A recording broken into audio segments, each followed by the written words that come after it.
بسم اللہ الرحمن الرحیم۔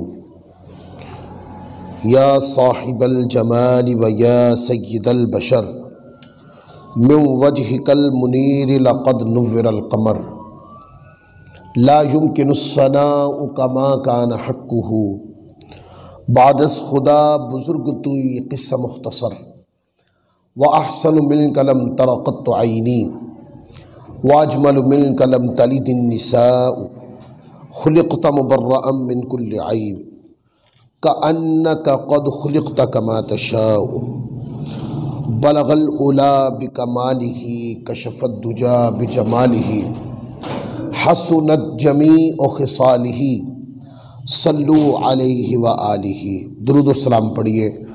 اللہم صلی وسلم وبارک علی سیدنا و مولانا محمد وبارک وسلم وصلوا علیہ۔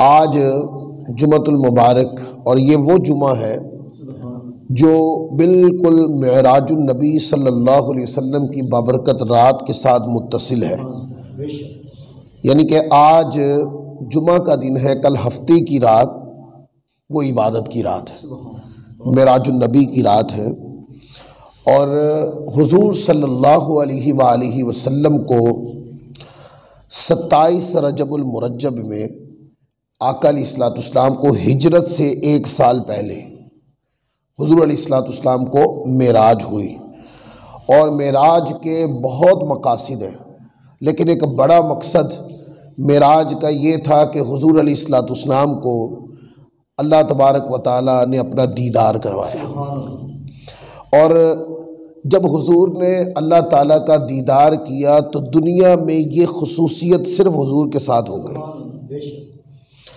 آقا علیہ السلام نے ہی دنیا کے اندر اپنی جاگتی آنکھوں سے اللہ رب العزت کا بلا کیف دیدار کیا۔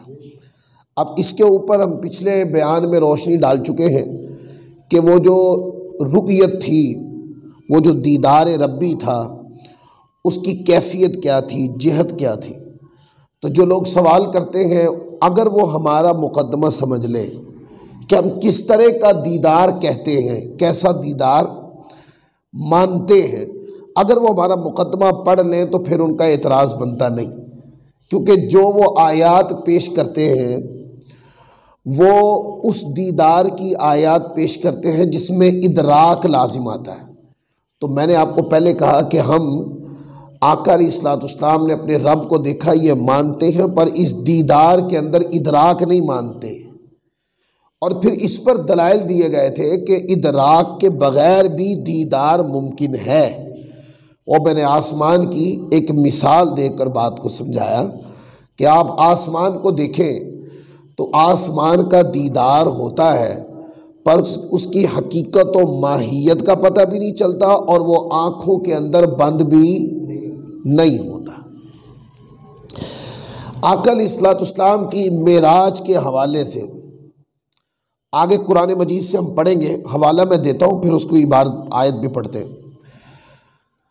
یہ 2 مقام پر صراحت کے ساتھ معراج مصطفیٰ صلی اللہ علیہ وآلہ وسلم کا بیان آیا ہے۔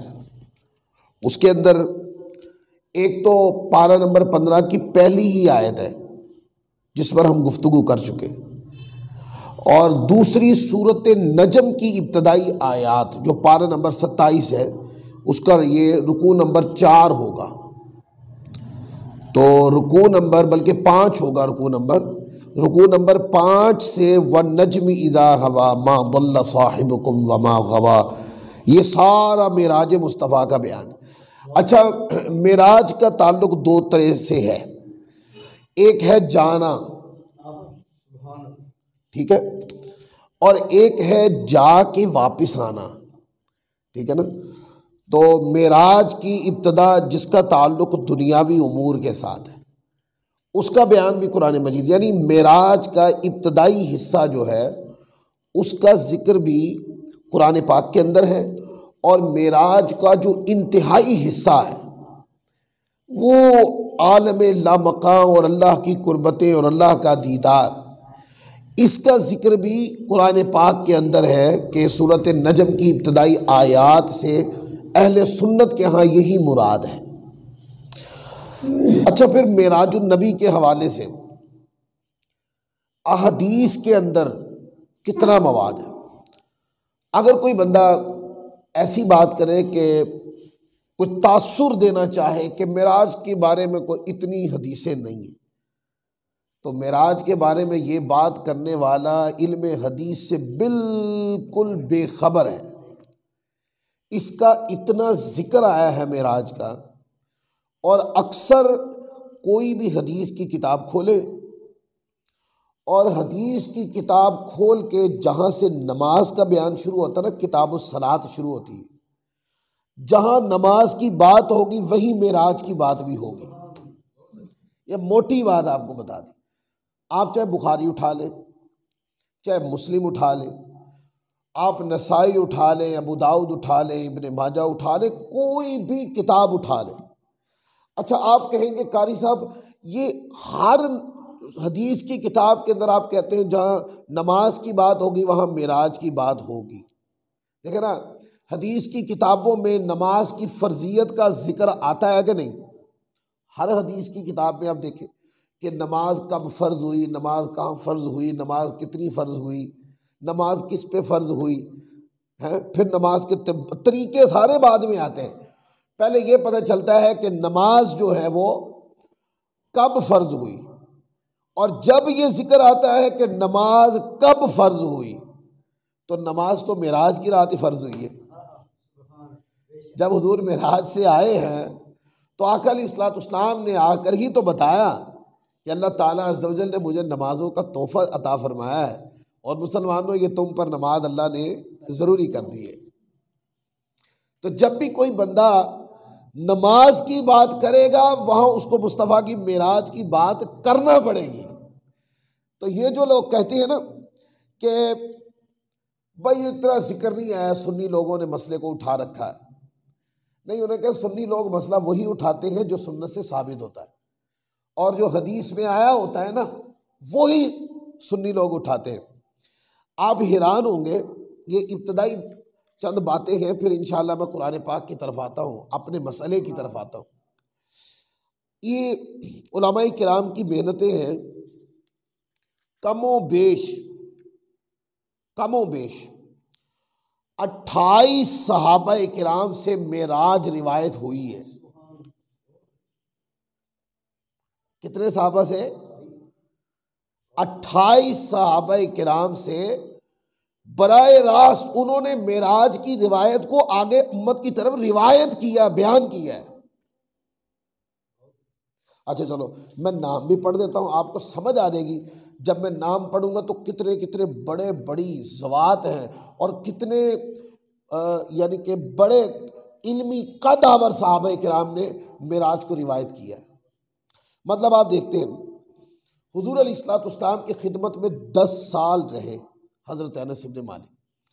حضرت انس بن مالک رضی اللہ تعالی عنہ نے بھی اس روایت کو بیان کیا، یعنی معراج انہوں نے روایت کی۔ اچھا، انس بن مالک رضی اللہ تعالی عنہ نے جو روایت بیان کی وہ حدیث کی کس کس کتاب میں ہے؟ انس بن مالک کی روایت جو ہے وہ صحیح بخاری میں ابن جریر کے طریق سے ہے، پھر صحیح مسلم کے اندر بھی ہے ثابت عن انس، یعنی حضرت ثابت نہیں، انس بن مالک رضی اللہ تعالی حضرت ثابت رضی اللہ تعالی کے ذریعے یہ روایت نیچے آئی ہے۔ پھر نسائی اور ابن ماجہ یہ 2 سیاستہ کی کتابیں ہیں، اس کے اندر انس بن مالک رضی اللہ تعالیٰ عنہ کی روایت یزید کے طریق سے آئی۔ صحابہ کرام میں یہ نام تھا حضرت یزید۔ تو جو مصطلح اہل بیت اطہار کے اوپر ظلم و ستم کرنے والا یزید کریکٹر ہے، یہ بہت بعد کا ہے، اور صحابہ کرام میں یہ نام ہوتے تھے۔ پھر آگے دیکھیں، انس بن مالک نے روایت بیان کی، ان کی روایت کو ابن ابی حاتم نے روایت کیا، ابن جریر نے، ابن مردویہ نے روایت کیا، پھر امام احمد بن حنبل نے لکھا، ترمذی میں ہے، اور اسی طرح ابو داؤد میں ہے، ابن سعد میں ہے، سعید بن منصور بزار کے اندر بھی یہ روایت ہے، امام بہقی نے روایت کیا۔ اب دیکھیں معراج کی ایک روایت جو حضرت انس بن مالک نے روایت کی ہے تو وہ کم و بیش کوئی 8 سے 10 کتابوں میں آئی ہے۔ پھر یہی روایت معراج النبی کی، یہ حضرت جابر بن عبداللہ رضی اللہ تعالیٰ عنہ، یہ حضور کے صحابی، انہوں نے بھی روایت کی۔ پھر حضرت عبداللہ بن عباس، یہ حضور کے کزن تھے، چچا زاد کزن، حضرت عباس رضی اللہ تعالیٰ کے صاحبزادے، انہوں نے بھی اس روایت کو بیان کیا۔ معراج انہوں نے بھی روایت کی۔ اب سنی کس سے تھی؟ حضور سے سنی تھی، اور بعد میں نیچے تابعین کو روایت کر دی اور بتایا کہ یہ دین ہے، یہ خود حضور سے سنا ہے۔ پھر اسی طرح حضرت عبداللہ بن مسعود رضی اللہ تعالیٰ عنہ نے بھی معراج روایت کی، اور عبداللہ بن مسعود رضی اللہ تعالیٰ عنہ یہ بزرگ صحابہ میں سے تھے اور مکہ میں ہی ایمان لے آئے تھے، انہوں نے معراج روایت کی۔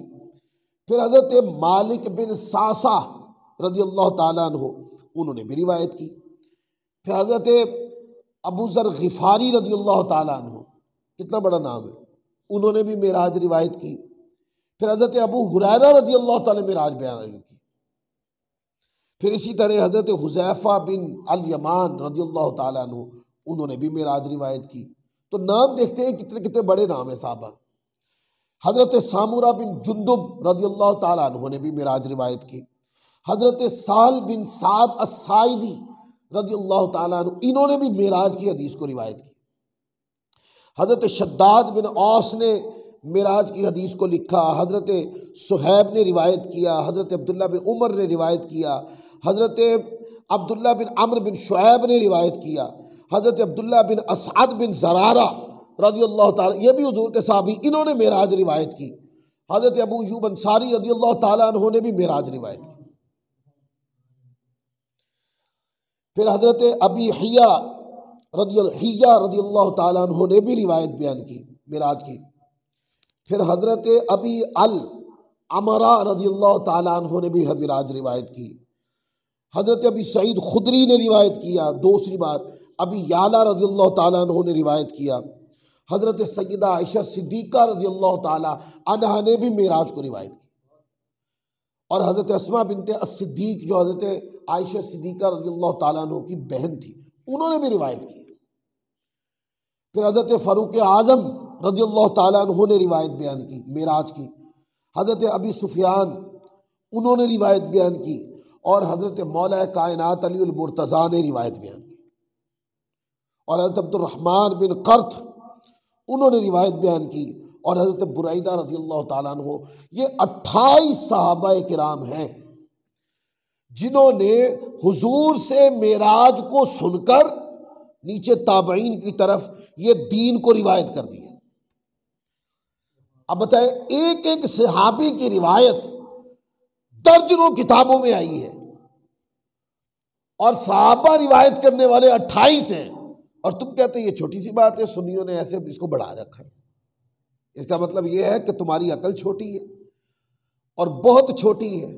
معراج اور اس کا سبجیکٹ بہت بڑا ہے، یہ تمہاری عقل میں نہیں آ سکتا۔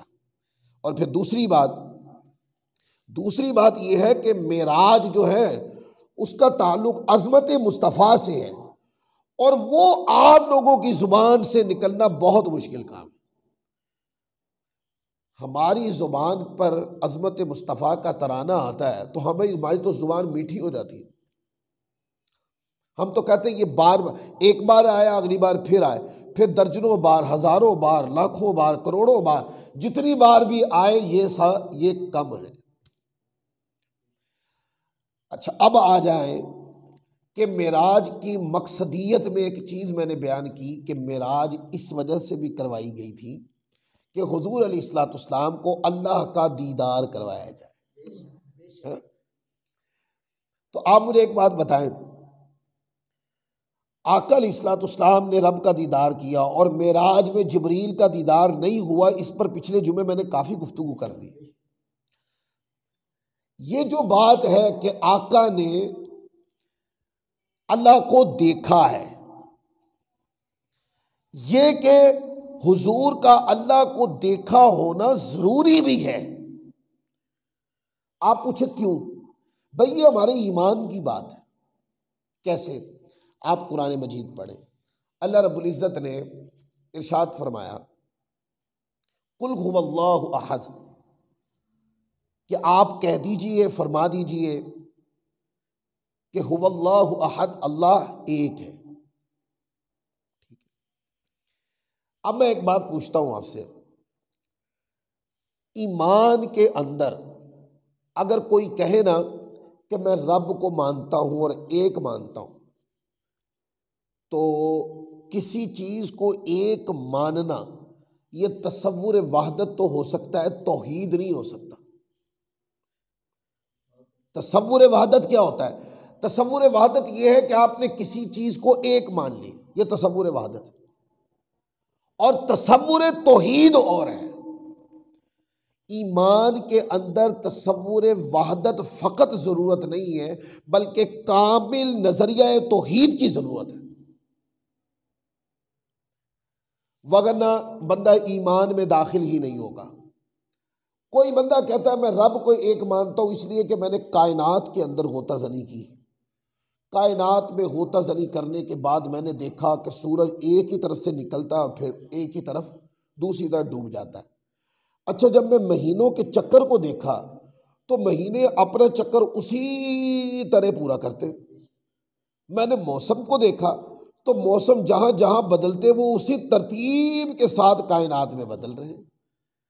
پھر میں نے تخلیق کی نو کے اوپر دیکھا کہ انسان ایسے ہی پیدا ہوتے ہیں اور انسان اسی طرح پروان چڑھ کے بوڑھا ہو کے فوت ہو جاتا، اس میں چینج نہیں آیا۔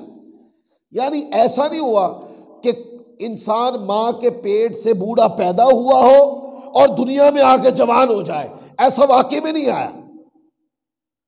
یہ نظام قدرت نہیں ہے۔ نظام قدرت کی اکائی یہ ہے کہ ماں کے پیٹ سے بچہ پیدا ہوتا ہے اور پھر وہ اس کی نشوونما ہوتی ہے، وہ بچپن سے لڑپن میں، لڑپن سے جوانی میں، جوانی سے شباب کی جوانی میں، اور شباب کی جوانی کے بعد بڑھاپے میں، اور بڑھاپے کے بعد اس کی موت آ جاتی ہے۔ تو ہم دیکھتے ہیں، جو کوئی بندہ دیکھتا ہے وہ کہتا ہے جی میں نے جب دیکھا کہ کائنات کا نظام ایک ہی اکائی پہ چل رہا ہے، تو میں نے اس کو دیکھ کر میں نے یہ مان لیا کہ کوئی ایک ہے۔ تو یوں اگر کوئی بندہ اللہ کو ایک مانے تو یہ تصور وحدت ہے، تصور توحید نہیں ہے، یہ تصور توحید نہیں۔ پھر اس طرح کوئی بندہ اپنے علم کے اوپر غور و خوض کر کے اس نتیجے پہ پہنچ گیا، علم دنیاوی کے پر اس نتیجے پہ پہنچ گیا کہ کوئی ایک ہے، یہ بھی تصور وحدت ہے، تصور توحید نہیں ہے۔ اچھا، آپ کہیں کہ پھر ایمان کیسے بنے گا؟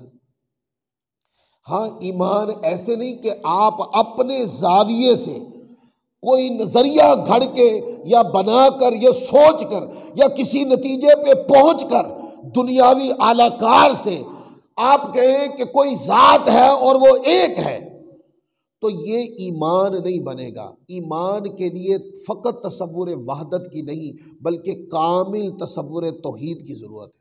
اور تصور توحید کیا ہے؟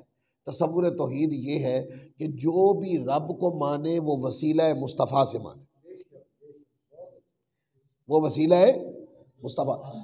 تصور وحدت یہ ہے کہ بندے نے خود کوئی ادراک لگا کر اس نے کہا کہ اللہ ایک ہے، اور تصور توحید یہ ہے کہ بندہ آقا علیہ الصلوۃ والسلام پر ایمان لایا اور کہتا ہے کہ میں رب کو ایک مانتا ہوں اس لیے کہ مصطفیٰ نے بتایا خدا ایک ہے۔ اچھا جی، اللہ کو ایک مان لیا تو پھر ایک سوال پوچھا جائے گا، اللہ کو ایک مانا کس کے وسیلے سے؟ آقا کے وسیلے سے ایک مان لیا، تو ہم ایمان کی اس جہت کے ذریعے ہم ایمان میں داخل ہو گئے۔ کسی نے ہم سے پوچھا تم کہتے ہو اللہ ایک ہے، تم نے اللہ کو دیکھا ہے؟ تو ہم کہیں گے نہیں دیکھا تو نہیں ہے، پر وہ ایک ہے۔ وہ پوچھے گا کہ دیکھا نہیں ہے تم نے، اور تم کیسے کہتے ہو کہ وہ ایک ہے؟ کیونکہ جب تک دیکھا نہ ہو، کوئی چیز کہیں دیکھی نہ گئی ہو، اس کے بارے میں کہ وہ ایک ہے، وحدہ لا شریک ہے، وہ رب ہے کائنات کا، کائنات بنائی اس نے ہے، رزق وہ اتارتا ہے، نعمتیں وہ دیتا ہے، کائنات کا نظام اس کی قدرت سے چل رہا ہے، تم اس کو ایک کیسے مانتے ہو کہ تم نے دیکھا ہی نہیں؟ پھر ہم کیا کہیں گے؟ پھر ہم کہیں گے ہاں ہم خدا کو ایک مانتے ہیں، ہم نے خدا دیکھا نہیں ہے، پر جنہوں نے بتایا ہے انہوں نے خدا دیکھا ہے۔ اب سمجھ میں آئی بات؟ تو اگر خود آقا علیہ الصلوۃ والسلام کے لیے یہ تصور نہ مانے کہ انہوں نے رب کو دیکھا ہے کہ نہیں، یعنی یہ تصور ماننا ضروری ہو گیا کہ آقا علیہ الصلوۃ والسلام نے رب کو دیکھا ہے، اور ان کی گواہی پر ہم کہتے ہیں کہ رب دیکھا تو نہیں، پر جنہوں نے بتایا انہوں نے کہا دیکھا بھی ہے اور رب ایک ہے۔ اب یہ تصور کہ مصطفیٰ نے خدا کو دیکھا ہے، اگر یہ تصور رد کر دے تو مستشرقین کی باتوں کا جواب نہیں دیا جا سکتا، اور یہ عقیدہ ماننا پڑے گا کہ آقا نے رب کو دیکھا ہے اور پھر مومنین کو کہا ہے کہ خدا ایک ہے، اور حضور کی گواہی پر یہ عقیدہ کہ لا الہ الا اللہ، یہ عقیدہ قیامت تک جاری رہے گا۔ اور آقا علیہ الصلوۃ والسلام کے لیے اللہ کا دیدار جو ہے یہ خصوصیت بھی ہے۔ کیا ہے؟ خصوصیت بھی ہے۔ میں نے آپ کو کہا کہ اس دنیا کے اندر آقا علیہ الصلوۃ والسلام کے علاوہ کہ اور کسی ذات نے سر کی آنکھوں کے ساتھ اپنی حیات ظاہری کے اندر اللہ تعالیٰ کا ڈائریکٹ دیدار کیا ہو، یہ کائنات دنیا میں سوائے حضور علیہ الصلوۃ والسلام کے لیے واقع میں نہیں ہے یہ چیز۔ ہاں دیدار طلب بہت لوگوں نے کیا ہے،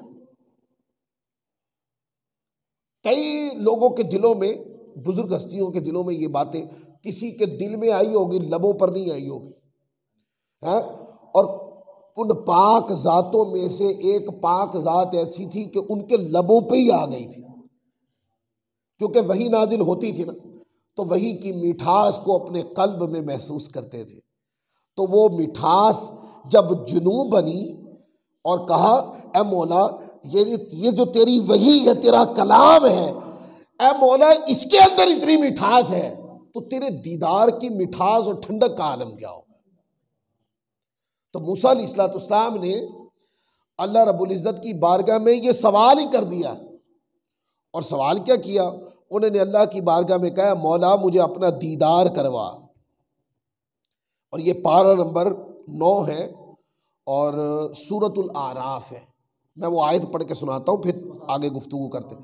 موسیٰ علیہ الصلوۃ والسلام 30 دن کے لیے اللہ تعالیٰ کی قربتوں میں گئے، اللہ تعالیٰ سے ہم کلام ہوئے موسیٰ علیہ الصلوۃ والسلام، پھر وہ 30 راتوں میں 10 بڑھا کر 40 پورے کر دی، تو 40 دن موسیٰ علیہ الصلوۃ والسلام اللہ رب العزت کی بارگاہ میں اللہ کی قربتوں میں گئے، وہاں اللہ رب العزت نے موسیٰ علیہ الصلوۃ والسلام سے کلام بھی فرمایا، اور کلام کیا فرمایا یہ پارہ نمبر 20 کے اندر بھی اس موضوع کو بیان کیا گیا ہے، پارہ نمبر 19 میں سورۃ النمل کی پہلی آیتوں میں اس کا بیان آتا ہے۔ تو موسیٰ علیہ الصلوۃ والسلام کو ایک درخت سے آواز آئی، فلما اتاہا نودیا من شاطئ الوادی الایمن فی البقعۃ المبارکۃ من الشجرۃ ان یا موسیٰ انی انا اللہ رب العالمین۔ موسیٰ علیہ الصلوۃ والسلام کو ایک درخت میں سے آواز آئی کہ اے موسیٰ میں تیرا رب ہوں، اللہ تعالیٰ ہم کلام ہوں۔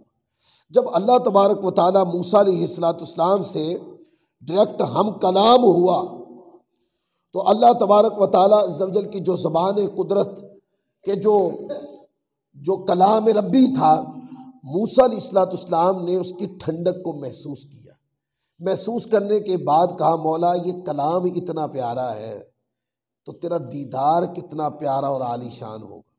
انہوں نے کہا اللہ رب العزت کی بارگاہ میں، فرمایا وَلَمَّا جَاءَ مُوسَىٰ لِمِيقَاتِنَا وَكَلَّمَهُ رَبُّهُ قَالَ رَبِّ أَرِنِي أَنظُرْ إِلَيْكَ۔ قرآن پاک فرماتا ہے جب موسیٰ علیہ الصلوۃ والسلام ہمارے وعدے کے وقت پر حاضر ہو گئے، یعنی کوہ طور پہ آ گئے، جب بلایا گیا تھا، تو آ گئے، تشریف لے آئے، اور اس کے رب نے اس سے کلام فرمایا، رب نے کلام فرمایا۔ تو جب اللہ تعالیٰ کے کلام کی محبت اور ٹھنڈک کو محسوس کیا، یہ توضیحی کلمات ہیں، ٹھنڈک کو محسوس کیا، تو انہوں نے اللہ کی بارگاہ میں کہا قال ربی آرینی انظر الیک، انہوں نے کہا اللہ کی بارگاہ میں، اے میرے رب مجھے اپنا جلوہ دکھا تاکہ میں تیرا دیدار کروں۔ اب دو لفظ ہیں، اے مولا اپنا جلوہ دکھا تاکہ میں تجھے دیکھ لوں۔ اب یہاں آگے گفتگو کرنے سے پہلے جو لوگ یہ نظریہ رکھتے ہیں اور کہتے ہیں کہ دیدار ممکن ہی نہیں ہے، امکان ہی نہیں ہے، یہ ممکن ہی نہیں، ہو ہی نہیں سکتا، ان لوگوں کو یہ آیت بار بار پڑھنی چاہیے۔ اگر کسی چیز کا امکان بھی نہ ہو تو اللہ تعالیٰ کا نبی اس کی التجا بھی کبھی نہیں کرتا، وہ مانگتا بھی نہیں ہے، وہ مانگتا بھی اللہ کا نبی عام بندے کی اور بات ہے، یہ تو اللہ کے پیارے نبی ہیں، اللہ کے پیارے رسول ہیں، اور جلیل القدر رسولان اعظام میں سے ہے، وہ 5 اولو العزم رسول جو تھے، ان کے اندر ایک موسیٰ علیہ السلام کا نام لیا تھا، جن کو اولو العزم من الرسل کے لفظ جن کے لیے قرآن پاک میں آئے۔ تو اگر دیدار کا امکان ہی نہیں تھا، دیدار کا اگر امکان ہی نہیں، ہو ہی نہیں سکتا، تو موسیٰ علیہ السلام نے طلب کیوں کیا ہے؟ لیکن طلب ہی بتاتی ہے کہ امکان تو ہے، طلب ہی بتاتی ہے کہ امکان تو ہے، پر اے پیارے موسیٰ یہ کرم جو ہے، یہ خصوصیت جو ہے، یہ جو شرف ہے، اے پیارے یہ آپ کے لیے نہیں ہے، یہ کسی اور کے لیے ہے۔ اور جب کہا قال ربی آرینی انظر الیک، اے میرے رب مجھے اپنا جلوہ دکھا تاکہ میں تیرا دیدار کروں، تو کہا قال لن ترانی، اللہ نے فرمایا تو مجھے ہرگز نہیں دیکھ سکے گا۔ اب دونوں لفظوں پہ غور کر لیں، اگر امکان نہیں تھا تو طلب کیوں کیا؟ امکان نہیں تھا تو طلب کیوں کیا؟ طلب کرنے سے یہ دلیل اخذ ہوتی ہے کہ امکان تو ہے، امکان تو ہے۔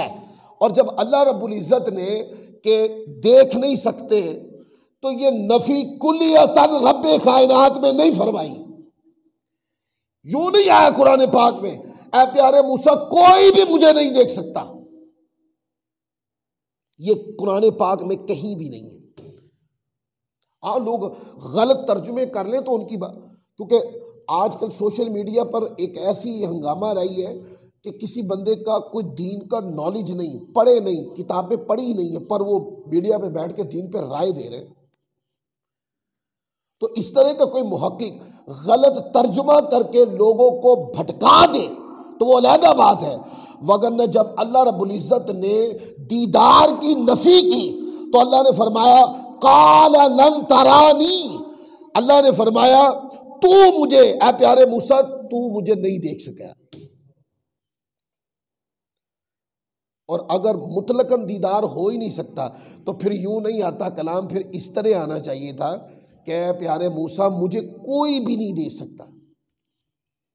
اور نفی کہاں سے کی؟ صرف ذات موسیٰ علیہ السلام سے نفی۔ اے پیارے تو نہیں دیکھ سکتا، وَلَٰكِنِ انظُرْ إِلَى الْجَبَلِ فَإِنِ اسْتَقَرَّ مَكَانَهُ فَسَوْفَ تَرَانِي فَلَمَّا تَجَلَّىٰ رَبُّهُ لِلْجَبَلِ جَعَلَهُ دَكًّا وَخَرَّ مُوسَىٰ صَعِقًا فَلَمَّا أَفَاقَ قَالَ سُبْحَانَكَ تُبْتُ إِلَيْكَ وَأَنَا أَوَّلُ الْمُؤْمِنِينَ۔ تو کہا پیارے موسیٰ آپ نہیں دیکھ سکتے، تو دلیل اس سے ثابت ہوئی کہ موسیٰ علیہ السلام کے لیے شرف نہیں تھا، اس لیے نفی بھی انہی کی ذات سے کی، اور بعد میں سید الانبیاء نے آنا تھا، یہ شرف انہی کے لیے تھا، اس لیے کہا سبحان الذی اسری بعبدہ لیلا من المسجد الحرام الی المسجد الاقصی الذی بارکنا حولہ لنریہ من آیاتہ۔ جن کے لیے دیدار نہیں تھا صرف ان کی ذات سے نفی کر کے قرآن پاک نے دوسرے مقام پر آقا کی ساری معراج کا ذکر کر دیا، اور یہاں تک قرآن نے کہا ثم دنا فتدلی فکان قاب قوسین او ادنی، کہ اللہ قریب ہوا پھر اور قریب، فتدلی پھر اور قریب ہوا، فکان قاب قوسین کہ دو قوسوں کا فاصلہ رہ گیا، اور پھکا او ادنا پھر اس سے بھی قریب ہوا۔ اب اس قربت کو یا مصطفیٰ جانے یا خدا جانے،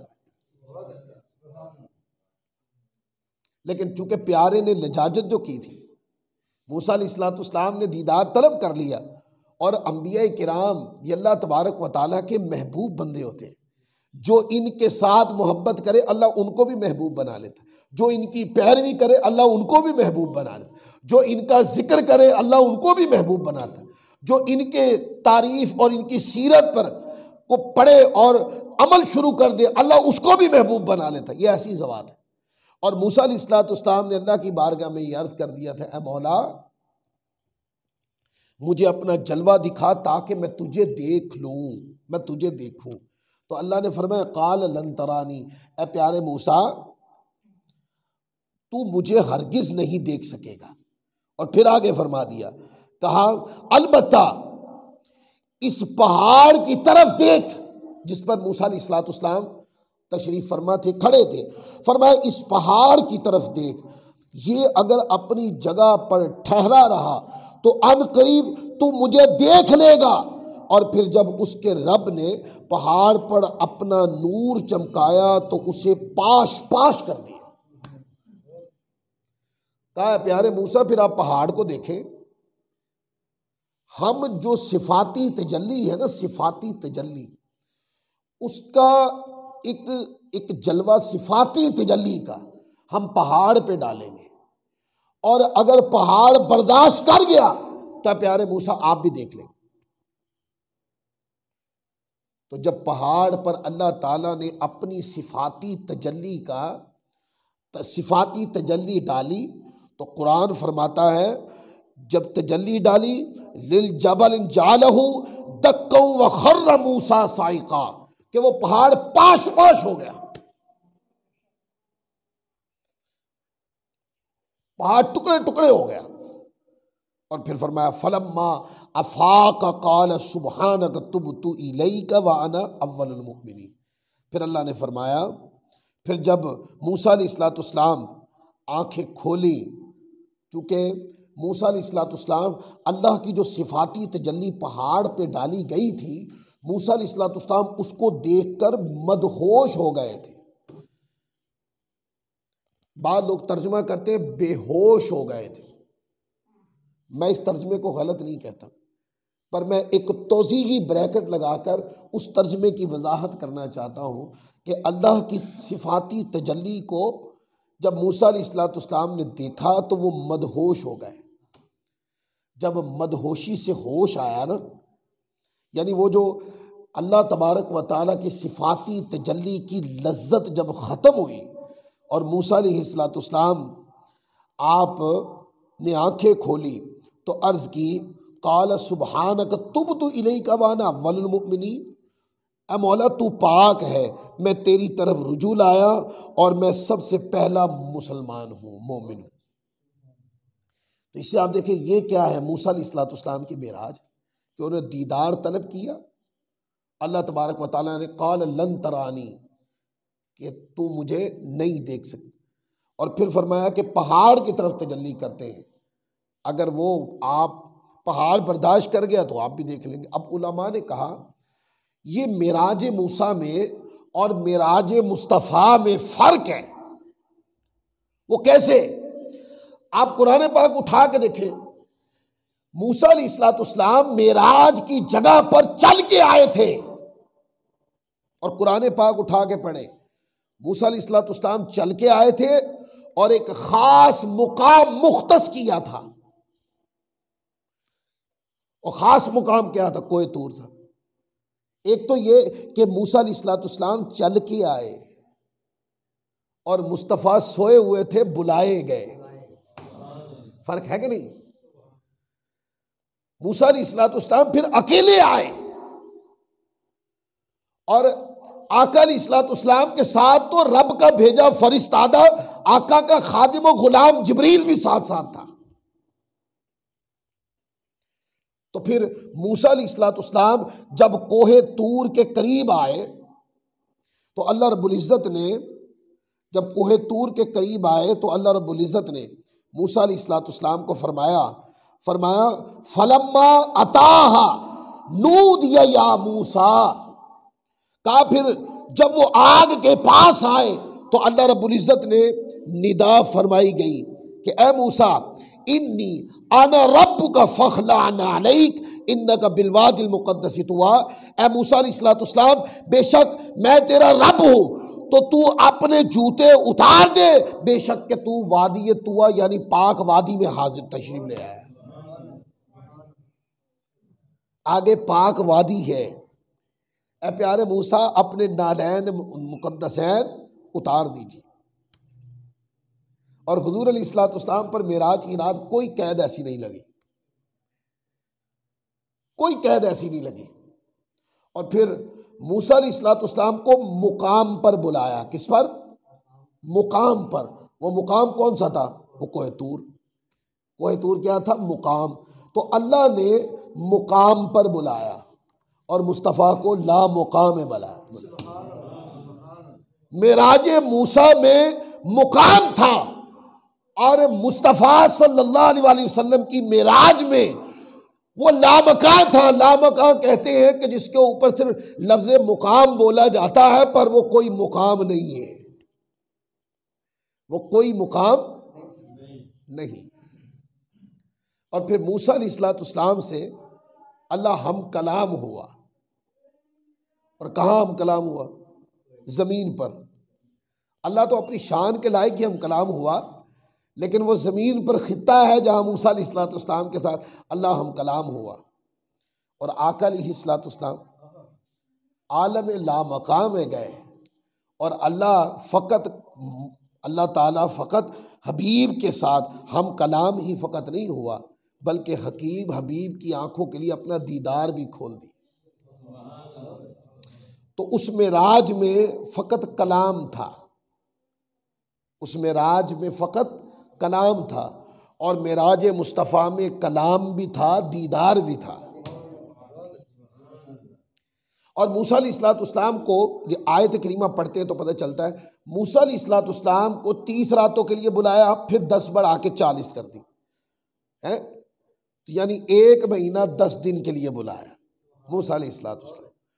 اور پھر اس کے بعد اللہ ہم کلام ہوا، 40 راتیں اللہ کی یاد میں محو رہے تو رب کائنات اپنی شان کے لائق ہم کلام ہو۔ اور آقا علیہ السلام کے معراج کو اللہ فرماتا ہے لیلن، کہ رات کے بہت قلیل وقت کے اندر، بہت محدود وقت کے اندر اے پیارے ہم نے آپ کو بلا کر دیدار کروا کر واپس مکہ میں بھیج دیے۔ ادھر وقت بھی زیادہ تھا، ادھر وقت بھی کم تھا۔ ادھر وقت زیادہ تھا اور صرف کلام تھا، ادھر وقت بھی کم تھا، کلام کے ساتھ دیدار بھی تھا،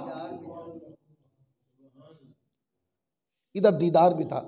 اچھا وہ نا ایک بات امام رازی رحمۃ اللہ علیہ نے کی ہے اس مقام پر، تفسیر رازی پڑھے تو اس مقام پر کہ جب اللہ تعالیٰ نے فرمایا کہ پیارے موسیٰ ہم تجلی پہاڑ پر فرمائیں گے، اگر پہاڑ ٹک گیا تو آپ بھی دیدار کر لیں گے۔ علماء نے لکھا ہے کہ یہ صفاتی تجلی تھی۔ کیا تھی؟ صفاتی، عین ذات کی تجلی نہیں تھی، یہ صفاتی تجلی تھی۔ تو اللہ رب العزت نے صفاتی تجلی جب ڈالی پہاڑ پر تو اس کا جتنا بھی جلوہ کیا موسیٰ علیہ السلام نے، وہ کہتے ہیں کہ اس کے بعد موسیٰ علیہ السلام کی بصارت طیبہ کے اندر یہ وسعت اور بلندی اور اتنی جامعیت آ گئی، کہتے ہیں کہ دور میلوں میل دور اگر پہاڑ کے اوپر رات کے اندھیرے میں پہاڑ کے اوپر چونٹی بھی رینگتی نا تو میلوں میل دور کو رات کی تنہائی میں موسیٰ علیہ السلام بتا دیتے۔ امام رازی نے لکھا ہے۔ اب میں دیکھتا ہوں کہ وہ جو صفاتی تجلی جس ذات پاک نے دیکھی، صفاتی تجلی، اب دیکھی کتنی، اس کا کوئی ذکر نہیں ہے قرآن مجید میں، کتنی مقدار میں دیکھی. اور مقدار تو آپ کو سمجھ آئی گئی ہوگی کہ جب پہاڑ پہ جلوہ کیا، تجلی اللہ نے ڈالی، وہ پہاڑ ریزہ ریزہ ہو گیا. تو کتنا دیکھا ہوگا بولیے؟ اتنا سا دیکھا. تو جامعیت بصارت کی یہ ہے کہ میلوں میل دور چونٹی پہاڑ پر یا زمین پر رینگ رہی ہو تو بتا دیتے تھے. تو جنہوں نے تجلی کو دیکھا اور وہ بھی صفاتی تجلی کو دیکھا، ان کی بصارت کی جامعیت یہ ہے. تو جنہوں نے تجلی نہیں عین ذات کو دیکھا، عین ذات کو دیکھا اور پرسکون طبیعت سے دیکھا اور سکون قلبی کے ساتھ دیکھا اور سر کی آنکھوں سے بھی دیکھا اور دل کی نگاہوں سے بھی دیکھا، اور کہا کہ صرف یہ نہیں اپنی طمع کے مطابق دیکھا، تو ان کی بصارت کا عالم کیا ہو. ظالموں، ایک تجلی جنہوں نے صفاتی تجلی دیکھی جس ذات پاک نے، امام راضی جیسے مفسرین کہتے ہیں کہ وہ تو میلوں میل دور تنہائی میں رات میں چیزوں کو دیکھتے تھے، اور جس نے عین ذات کو دیکھا اس کے بارے میں یہ کہتے ہو کہ دیوار کے پیچھے گیا ان کو پتہ نہیں. یہ سوچ ہے. سوچ کس کی کیا ہے؟ جس کے اندر جتنی بڑی بد مذہبیت ہے، جس کے اندر اس کی سوچ کے اندر اتنی خرابی. پھر آپ دیکھیں اللہ رب العزت نے معراج کی رات، میں نے پچھلے جمعے اس پر کلام کیا، میں ساری عبارتیں پڑھ چکا ہوں، میں تو صرف جو پیچھے 2-3 جمعے 4 جمعے ہم نے پڑھے ہیں میں صرف اس کا نچوڑ بیان کر رہا ہوں آج. تو میں نے دلائل دیے تھے اس پر کہ معراج کی رات، معراج کی مقصدیت ہی یہ ہے کہ حضور علیہ الصلوۃ والسلام کو معراج کی رات اللہ تعالیٰ کا دیدار ہو. اچھا، پھر یہ بھی میں نے کہا کہ معراج میں جبریل کا دیدار مصطفیٰ کی معراج نہیں بنتا، اور اس کی وجہ بھی میں نے بتائی کہ آقا علیہ الصلوۃ والسلام کی شان افضلیت ہے. جبرائیل امین کی جو شان ہے وہ باعتبار شان مصطفیٰ کے افضل نہیں ہے، مفضول کی ہے. مفضول اگر افضل کو دیکھے تو یہ اس کی معراج اور اس کی فضیلت بنتی، اور جو افضل ہو وہ مفضول کو دیکھے تو یہ فضیلت نہیں بنتی. تو جب معراج کی رات حضور علیہ الصلوۃ والسلام گئے، اور میں نے کہا سارے سفر میں جبریل ہی ساتھ تھے، اٹھایا حضور کو انہوں نے، اور پھر کعبۃ اللہ کے سین سے لے کر بیت المقدس اور سدرۃ المنتہا تک جبرائیل امین ساتھ رہے. عقل کہتی ہے، دلائل یہ کہتے ہیں، کتب کی نقول یہ کہتی ہیں کہ جبریل کا دیدار مصطفیٰ کی معراج نہیں ہو سکتی. اچھا، اللہ تعالیٰ کا دیدار ہی مصطفیٰ کی معراج. دیکھیں نا، آقا علیہ الصلوۃ والسلام کے بارے میں اگر معراج نہ مانے، یہ ایک نئی بات کرنے لگا ہوں، اس کو پلے باندھ لیں. کسی کے پاس کوئی ایسی آیت ہے کہ جیسے موسیٰ علیہ الصلوۃ والسلام کا ذکر آیا، فلما اتاہا نودی من شاطئ الوادی الایمن فی البقعۃ المبارکۃ من الشجرۃ یا موسیٰ انی انا اللہ رب العالمین. یہ آیت بتاتی ہے کہ پردے کے پیچھے سے رب کائنات نے موسیٰ علیہ الصلوۃ والسلام سے کلام کیا. اس کلام میں کوئی فرشتہ نہیں تھا، اللہ تعالیٰ اپنی شان کے لائق موسیٰ علیہ الصلوۃ والسلام سے ہم کلام تھا. اور حضور علیہ الصلوۃ والسلام کے بارے میں یہ آیت کیسے نکالیں گے؟ مستشرقین ہمارے اوپر سوال اٹھائیں کہ موسیٰ علیہ الصلوۃ والسلام، ان کے ساتھ تو رب کائنات نے ڈائریکٹ کلام کیا تھا، اور تمہارے نبی علیہ الصلوۃ والسلام پر جو بھی وحی آئی ہو تو فرشتے کے ذریعے آئی، کہیں ڈائریکٹ کلام والی آیت ہے تمہارے پاس؟ تو وہاں پر جو لوگ معراج میں اللہ کا دیدار نہیں مانتے، وہ لوگ کیا جواب دیں گے؟ ہم مانتے ہیں، ہم جواب دیں گے. کوئی پوچھے گا کہ ڈائریکٹ کلام بھی کیا ہے تو ہم کہیں گے تم فقط کلام کی بات کرتے ہو، ہم پہ تو ہمارے نبی علیہ الصلوۃ والسلام کو تو معراج میں رب کائنات کا دیدار بھی ہوا ہے. جب موسیٰ علیہ الصلوۃ والسلام سے اللہ تبارک و تعالی ہم کلام تھا تو دیدار نہیں تھا، فقط کلام تھا. اور جب معراج کی رات حضور تشریف لے گئے تو اللہ تبارک و تعالیٰ کی اللہ کا حسن مطلق اپنی شان کے لائق جلوہ گر بھی تھا، حضور دیکھ بھی رہے تھے اور کلام بھی کر رہے تھے۔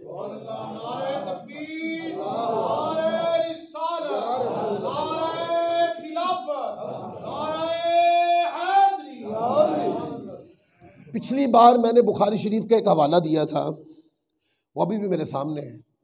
میں نے کہا تھا کہ قرآن مجید میں یہ جو آیت کریمہ ہے ثم دنا فتدلی فکان قاب قوسین او ادنی، یہ جو کہ قربت دی گئی، یہ قربت ذات مصطفیٰ صلی اللہ علیہ وآلہ وسلم کو دی گئی اور اللہ نے اپنی شان کے لائق دی کہ موسیٰ علیہ السلام، آقا علیہ السلام، اللہ اپنی شان کے لائق حضور کے قریب۔ اور عبارت میں نے پڑھی تھی حضرت انس ابن مالک رضی اللہ تعالیٰ عنہ کی یہ حدیث ہے، کتاب التوحید صحیح بخاری میں ہے، اس کے اندر لفظ ہے وَدَنَا لِلْجَبَّارِ رَبِّ الْعِزَّةِ فَتَدَلَّا، کہتے ہیں پھر اللہ تعالیٰ نے، یہاں تک کہ اللہ تعالیٰ پھر آپ صلی اللہ علیہ وسلم اللہ جبار رب العزت کے نزدیک ہوئے، پھر اور قریب ہوئے، یہاں تک کہ اللہ تعالیٰ سے 2 کمانوں کا فاصلہ رہ گیا، پھر اس سے بھی قریب۔